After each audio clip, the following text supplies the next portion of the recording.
Okay, అందరికీ నమస్కారం. Very good morning to all of you. మీకు అందరికీ వెరీ గుడ్ మార్నింగ్. మనకందరికీ తెలుసు, వైఎస్ జగన్మోహన్ రెడ్డి మన హాఫ్ టికెట్ ఈరోజు తిరుపతికి వచ్చి తిరుమల నడక మెట్ల మీద నడిచి స్వామివారి దగ్గరికి వెళుతున్నాడనే విషయం మనకు అందరికీ తెలుసు. అసలు జగన్మోహన్ రెడ్డి హిందువా క్రిస్టియనా? ఇక్కడ పాయింట్ ఒకటే, జగన్మోహన్ రెడ్డి హిందువా క్రిస్టియనా? క్రిస్టియన్ అయితే హిందువుల్ని మోసం చేస్తున్నాడా, హిందువు అయితే క్రిస్టియన్ని మోసం చేస్తున్నాడా అనే విషయాన్ని ఈరోజు మీకు మొత్తం పూర్తిగా అన్ని వివరాలు మీకు ఆధారాలతో చూపిస్తా. వైఎస్ వెంకటరెడ్డి అంటే రాజశేఖర రెడ్డి గారి తాత. అది కడపలో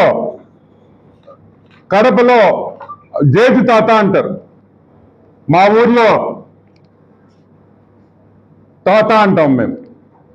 వైఎస్ వెంకటరెడ్డి అనే వ్యక్తి, ఈయన వైఎస్ జగన్మోహన్ రెడ్డికి జేజి తాత. ఈ వైఎస్ వెంకటరెడ్డి ఒక ముఠా నాయకుడు. ఏం నాయకుడు?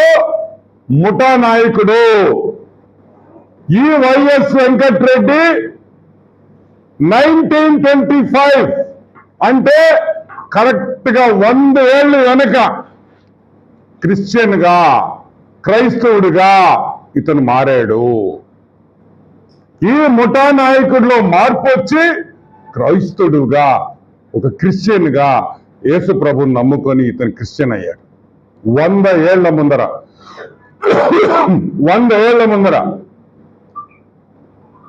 1925 ఈ వైఎస్ వెంకటరెడ్డి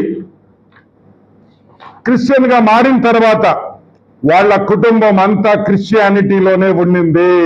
యేసు ప్రభువునే నమ్ముకున్నారు. అది తప్పు కాదు.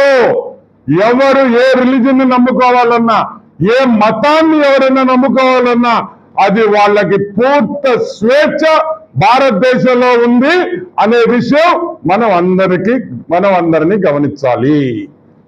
ఓకే, జయమ్మ ఎవరు? సాక్షాత్తు వైఎస్ రాజశేఖర రెడ్డి తల్లి. ఆమె కూడా క్రిస్టియనే. నేను ఒకటే అడుగుతున్నా మిమ్మల్ని, ఒక్కసారి గుర్తుపెట్టుకోండి.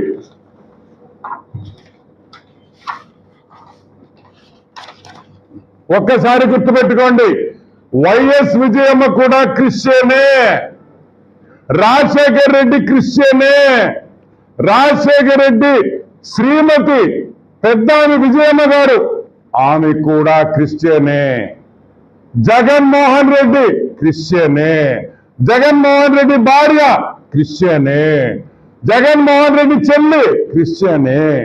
నేను అడుగుతున్నాను, ఒక ముఠా నాయకుడు అని, వైఎస్ వెంకటరెడ్డి ముఠా నాయకుడు, ఒక ఫ్యాక్షనిస్ట్ అని నేను చెప్పలేదు. చెప్పింది ఎవరు? విమలమ్మ గారు. సాక్షాత్తు విమలమ్మ గారు చెప్పారు. ఏమని? మా తాత యోధుడు గారు